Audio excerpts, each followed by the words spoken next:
લખપત તાલુકાના નવાનગર ગઢવી વાસ વિસ્તારમાં રહેતા ગ્રામજનો છેલ્લા કેટલાક વર્ષોથી પાણીના મોટા સંકટનો સામનો કરી રહ્યા છે। વર્ષ 2017માં સરકાર દ્વારા પાણીનો ટાંકો બનાવવામાં આવ્યો હતો, પરંતુ આજ દિન સુધી કોઈ પાણી કનેક્શન આપવામાં આવ્યું નથી, જેના કારણે ગ્રામજનોના જીવનમાં અસહ્ય પરિસ્થિતિ ઊભી થઈ છે। છેલ્લા 15 દિવસથી વિસ્તારની પાણી લાઇનમાંથી પાણી આવવાનું બંધ થઈ ગયું છે। ગામના લોકો પરિસ્થિતિથી પરેશાન છે અને રોજિંદી જરૂરિયાતો માટે દૂર દૂરથી પાણી લાવવાનું કામ કરે છે।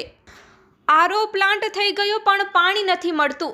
ગુજરાત સરકાર દ્વારા 4 લાખ લીટર ક્ષમતા ધરાવતો આરઓ પ્લાન્ટ બનાવવામાં આવ્યો છે। પ્લાન્ટ લગભગ સિગડિયાળી ત્રાસ રસ્તા પાસે આવેલો છે, પણ હાલ સુધી કોઈ પણ ગ્રામજનને તેનો શુદ્ધ પાણી ઉપયોગ કર્યો નથી।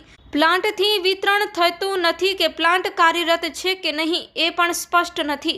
ગોધાતળ ડેમના અશુદ્ધ પાણીથી રોગચાળાની આશંકા। ગ્રામજનોને ફરજ પડે છે કે તે ગોધાતળ ડેમના કાચા પાણીનો ઉપયોગ કરે, જેનાથી આરોગ્યને ભારે નુકસાની થાય છે।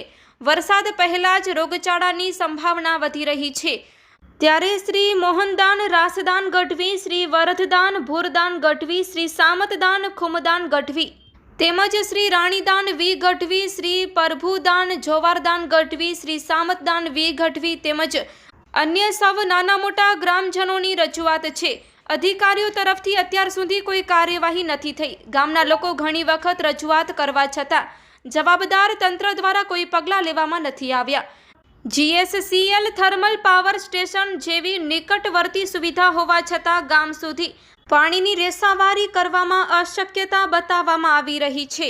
ગ્રામજનોની માંગ છે કે 2017માં બનેલા પાણીના ટાંકાને તાત્કાલિક કનેક્શન આપવામાં આવે, આરઓ પ્લાન્ટ પૂર્ણપણે કાર્યરત કરીને પીવાનું શુદ્ધ પાણી વિતરણ શરૂ કરાય, હાલની પાણી લાઇનનો મરામત કરીને વિતરણ પુનઃ શરૂ કરાય, અન્યથા ગ્રામજનોનું આંદોલન અનિવાર્ય છે તેવું ગ્રામજનો મીડિયા સમક્ષ જણાવી રહ્યા છે।